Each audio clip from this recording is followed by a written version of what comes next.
Greetings, Lumen students. It's week 6. This is your Tuesday video. I was inspired by our reading of Harry Potter yesterday to put up some balloons with some scary faces, happy faces in some cases. And I've got some clues in the balloons that I'm going to be giving you to help you guess what word from our spelling words I'm thinking of, okay? Are you ready? Okay. Write down your guesses, number 1 to 5, just on a piece of scratch paper, students. And as I pop each balloon, you can write down one of our spelling words for this week that you think I might be thinking of, or that might be in our final balloon. Your first clue is that it is a spelling word. You gotta love that first clue. I'm so good at that. Okay, so write down one of these words for your guess number 1. Okay. Clue number 2. Sorry, students. Clue number 2. Uh-oh, I can't find the paper. Where did it go to? How did it end up clear over there? This spelling word that I'm thinking of has 4 letters. Okay? If the first word that you wrote down had more than 4 letters or fewer than 4 letters, write down another guess. Okay? Clue number 3.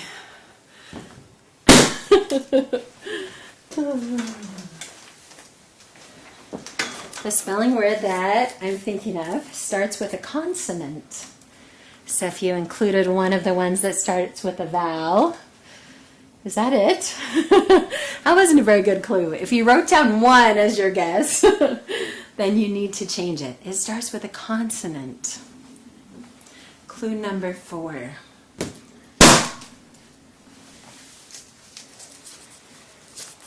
It ends with a vowel. Please change your guess, students, if you ended the word that you wrote down ends with a consonant. Okay, the word I'm thinking of ends with a vowel. Here's your final clue. This is a word that could not be used to describe me. Write down your guess, students. And the spelling word that I was thinking about was male. How many of you got it right? M-A-L-E. Male for a boy. Good job. Thanks for playing. I have another game that I want to play with you. This one has to do with our verb choices. And the fact that we're learning about verbs right now. So have you ever played the kind of game where you get a look at items on a tray for 1 minute, okay? And then you get to write down all the verbs, or all the items that you saw from memory, okay? So that's what we're going to be doing. I have a tray filled with items that are related to this book, If You Give a Mouse a Cookie. Okay? So I'm going to give you 1 minute on my timer to look at my tray, and then I'm going to take the picture down and ask you to write down all the items you remember. Okay. Are we ready? Okay. Well, first I have to mirror. Let's make sure I'm mirroring. That would be bad again. I am. Okay. Here's my tray. Ready? Students, you can look at it for 1 minute. Try to memorize. Mark, get set, go.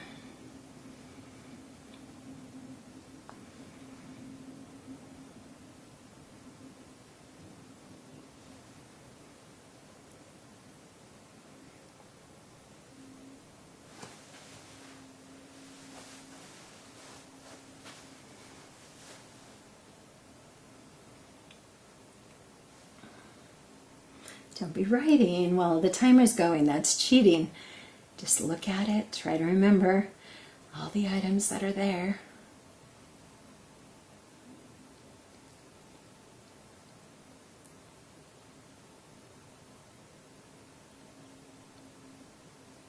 Hey, time's up. The picture's going away. And you need to write down as many as you can remember. There are 1, 2, 3, 4, 5, 6, 7, 8, 9, 10, 11, 12, 13 different items. Okay. So good luck writing down as many as you remember. I'll give you another minute. Hey, where'd my timer go? I'll give you another minute to do that.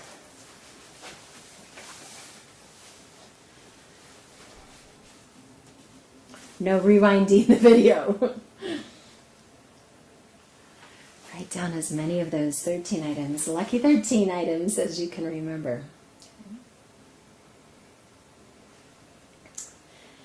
All right, now I'm gonna, as soon as we're done with the time, I'm gonna show you what each of the items are. Tell you that they're related to the actions the mouse takes in the story.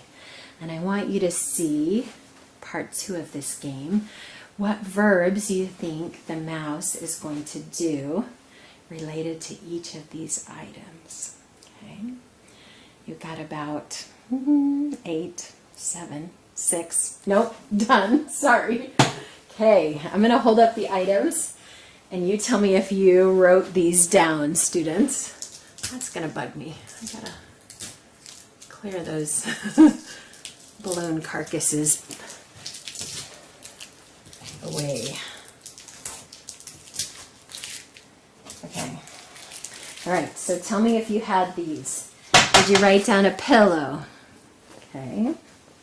While we're going through this, next to, so if you wrote down pillow, that's awesome.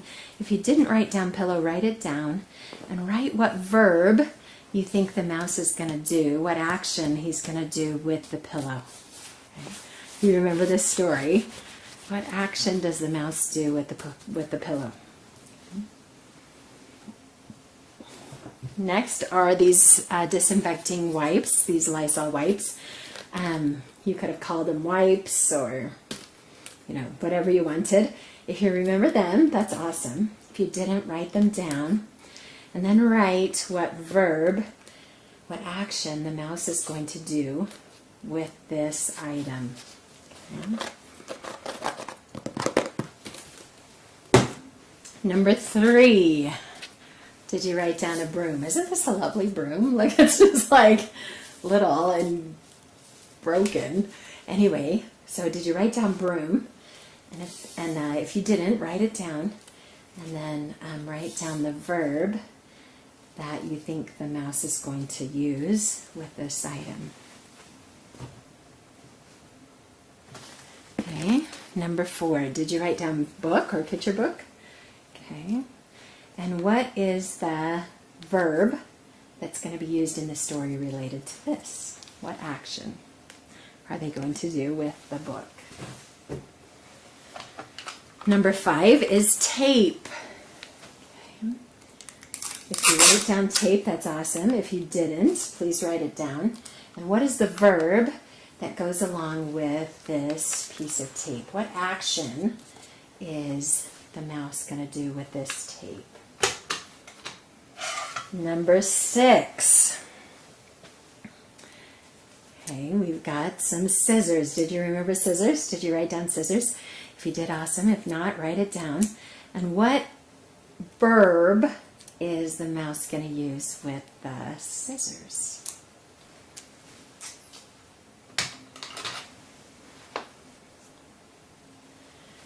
Number 7 is a pen. Anybody remember the pen or notice the pen?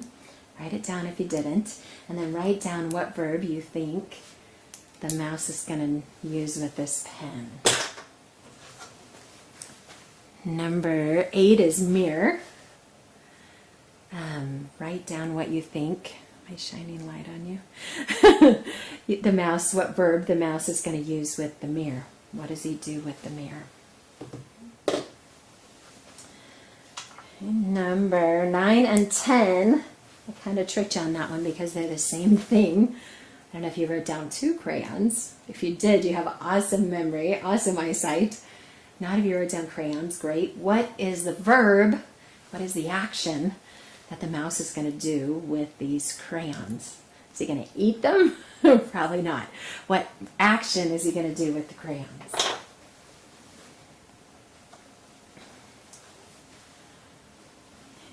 These are 2 different ones too. So this is 11 and 12. Got a straw and a cup of milk. What are the verbs that are going to be associated with the straw and with the cup of milk as we read the story? What is that mouse going to do? What actions is he going to do related to those? And then finally, maybe obviously, we have a cookie. And what is the verb that is going to be used with the cookie in this story? All right, how many of you wrote down at least 5 of the items, of the objects? Did you get at least 5? That's awesome. How many of you got 6? 7? 8? Did anyone get 10 of the items? Did anyone remember 10? How about 12? Wow, how about 13? Did anybody remember 13 of the items? That's really impressive. Okay, now let's read the story and we're going to see how many of the verbs you got correctly. Okay, so let me back up to the beginning. Keep your paper in front of you so you can see what verbs you guessed, and let's identify the verbs in the story of all the actions of this funny mouse. If you give a mouse a cookie, he's going to ask for a glass of milk.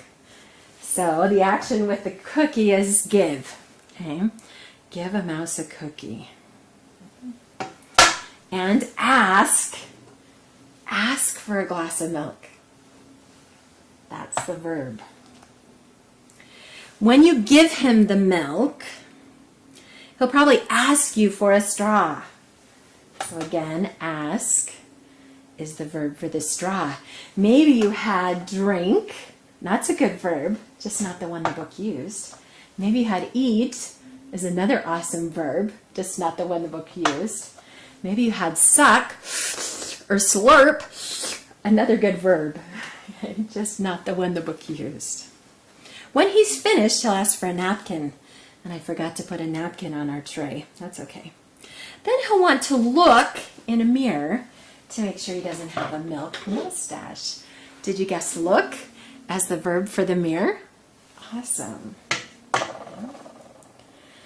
When he looks in the mirror, he might notice his hair needs a trim. And he'll probably ask for a pair of nail scissors.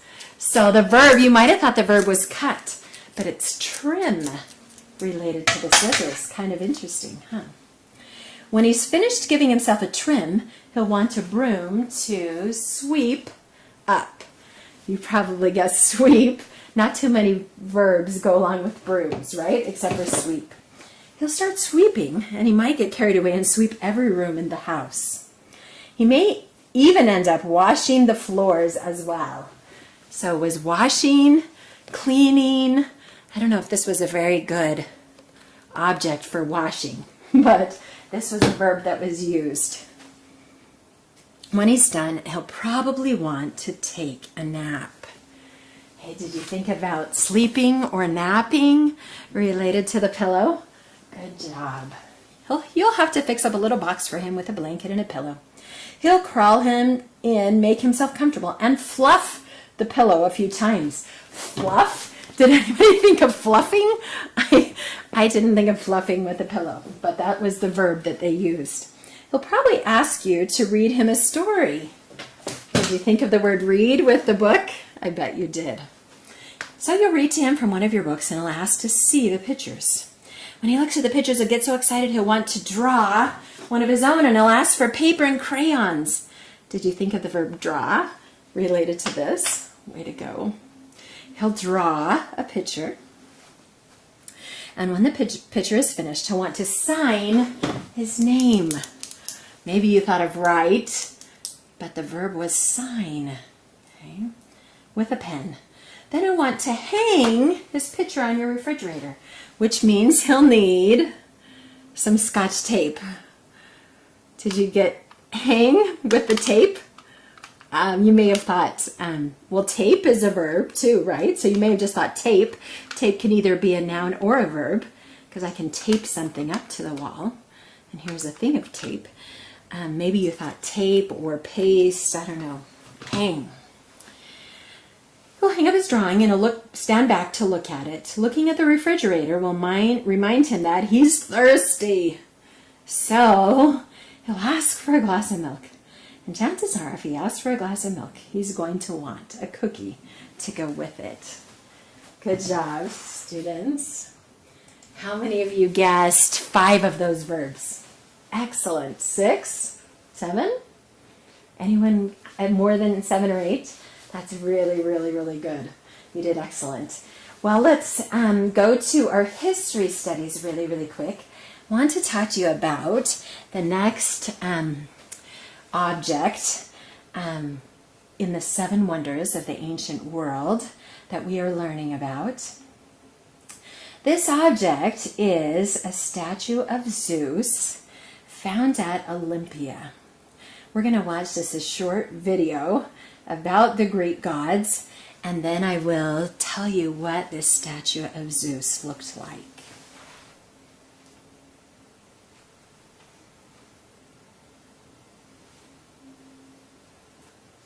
Hang on, we've got an ad for just a few more seconds. The interesting thing, students, about these 7 wonders of the ancient world is that most of them no longer exist. Okay? Maybe you want to research which of the 7 wonders do actually exist. The statue of Zeus at Olympia does not exist anymore, but we've got a good description of what it looks like.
students. Just a little bit about the Greek gods. We're going to start learning a little bit more about ancient Greece as we continue on. Let me tell you about the statue of Zeus at Olympia, and then I'm going to show you some pictures of what people think that it looked like. It was built around 432 BC, and its function was to honor the Greek god Zeus. It was destroyed by fire in the 5th century AD. Its height was around 40 feet tall. It was made of ivory, and it was gold-plated on a wooden frame. The remains of the workshop where it was built was found during an archaeological dig during the 1950s. Okay. In ancient times, one of the Greeks' most important festivals, the Olympic Games, was held every 4 years in honor of the king of their god, Zeus. Like our modern Olympics, athletes traveled from distant lands, including Asia Minor, Syria, Egypt, and Sicily, to compete. The Olympics were first started in 776 BC and held at a shrine to Zeus located on the western coast of Greece in a region called Peloponnesus. The games helped to unify the Greek city-states, and a sacred truce was declared. Safe passage was given to traveling to the sites called Olympia for the season of the games. The site consisted of a stadium where the competitions were actually done and a grove where a number of temples were located. The shrine to Zeus here was simple in the early years, but as time went by and the games increased in importance, it became obvious that a new, larger temple, when worthy of the king of the gods, was needed. Between 470 and 460 BC, construction of the new temple was started, and the temple of Zeus was completed in 456 BC. This temple followed a design used by many large Greek temples. It was similar to the Parthenon in Athens and the Temple of Artemis in Ephesus. The temple was built on a raised rectangular platform. 13 large columns supported the roof along each side, and 6 supported it on each end. A gently peaked roof topped the building. The triangles or pediments created by the sloped roof at the ends of the building were filled with sculptures. Though the temple was considered one of the best examples of the Doric design because of its style and the quality of its workmanship, it was decided the temple alone was too simple to be worthy of the king of the gods. To remedy this, a statue was commissioned for the interior. It would be a magnificent statue of Zeus. The sculptor chosen for this great task was a man named Phidias. He had already rendered a 40-foot high statue of the goddess Athena, and after his work in Athens was done, Phidias traveled to Olympia to start what was to be considered his best work, the statue of Zeus. On arriving, he set up a workshop to the west of the temple, and it would take the next 12 years to complete his project. According to accounts, the statue when finished was located at the western end of the temple. It was 22 feet wide and 40 feet tall. It was the figure of Zeus seated on an elaborate throne. His head nearly grazed the roof. One historian wrote that although the temple itself is very large, the sculpture is criticized for not appreciating the proper proportions. He's depicted Zeus seated, but with his head almost touching the ceiling, so that we have the impression that if Zeus moved to stand up, he would take off the roof of the temple. Others who viewed the temple liked the proportions, and they said that it conveyed how powerful Zeus was. By filling nearly all the available space, the statue was made to seem even larger than it really was. Philo of Byzantium, who wrote about all 7 of the wonders, was certainly impressed. Whereas we just wonder at the other 6 wonders, we kneel in front of this one in reverence, because of the execution of the skill is as incredible as the image of Zeus is holy. Another visitor wrote, "If a man with a heavy heart from grief and sorrow in life, he will stand in front of this statue, he will forget all these." In his right hand, the statue held the figure of Nike, the goddess of victory, and in his left was a scepter inlaid with every kind of metal, which was topped with an eagle.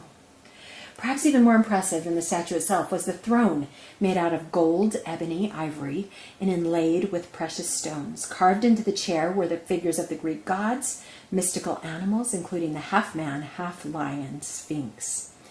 The figure's skin was composed of ivory, and the beard, hair, and robe were of gold. Because the weather in Olympia was so damp, the statue required care so that the humidity would not crack the ivory. It is said that for centuries, the descendants of Phidias held the responsibility for maintaining it. To keep it in good shape, the statue was constantly covered with olive oil. kept in a special reservoir in the floor of the temple that also served as a reflecting pool. Light reflected off the pool from the doorway may also have had the effect of illuminating the statue. The Greek traveler Pausanias recorded that when the statue was finally completed, Phidias asked Zeus for a sign that the work was to his liking, and the god replied by touching the temple with a thunderbolt that did no damage to it. According to this account, a bronze hydria or water vessel was placed at the spot where the thunderbolt hit the structure. Besides the statue, there was very little inside the temple. The Greeks preferred the interior of their shrines to be simple. Copies of the statue were made, but none survive, though pictures found on coins give the researcher clues about its appearance. Okay, let's see.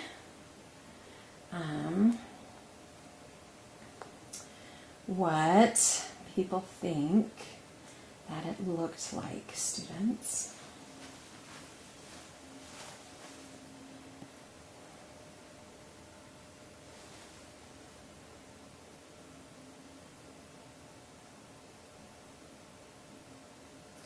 Here are just some examples of some drawings and some digital renderings of what people think this statue looked like.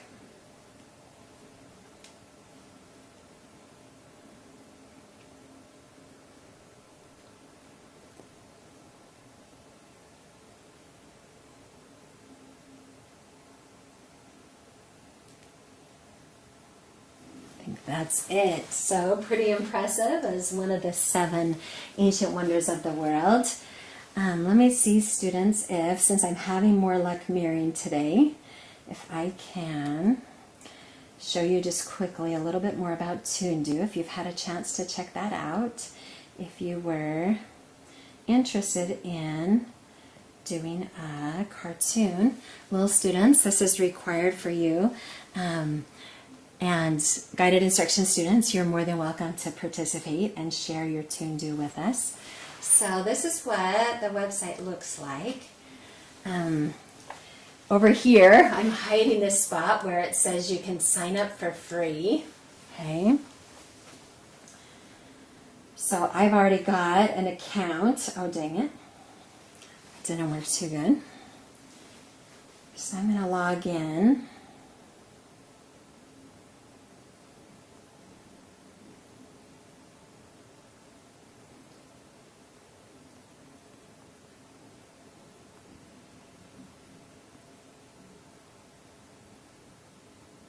Oh, I better not do that while you're looking.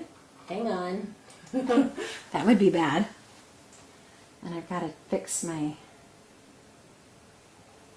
name, don't I? Hoping I can just show you a couple of things really quick before I log off for today. Oh, goodness, this isn't working at all.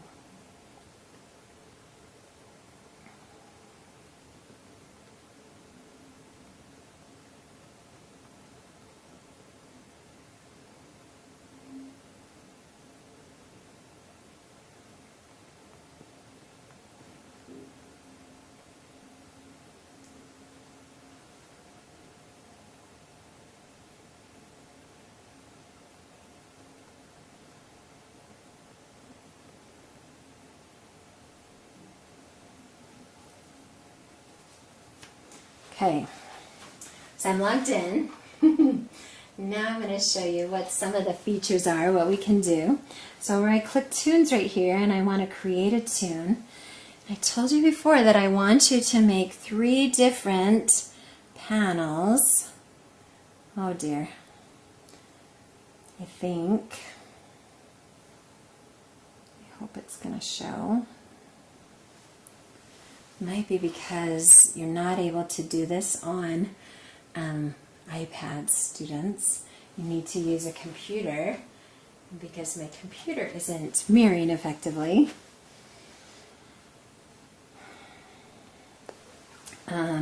Maybe I'm not going to be able to show you what this looks like. If I can't create a tune, maybe I can show you what some look like.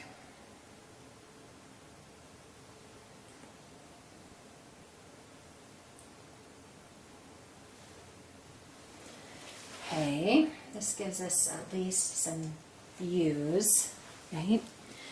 So here's a 3-panel cartoon. And that's the kind I would like you to choose. Okay, if when you're creating your toon, choose from the 3-panel design. And then if you would do 3 of those, each panel will illustrate one of your steps. Okay, you can see that there's some 2-panel designs, there's 4-panel designs, etc. Okay, there's all kinds of fun tools that you can use as you are building your toon. So all these, and it's probably not going to show any of these options, but these backgrounds are provided, the objects are provided, the speech bubbles are provided, okay, students?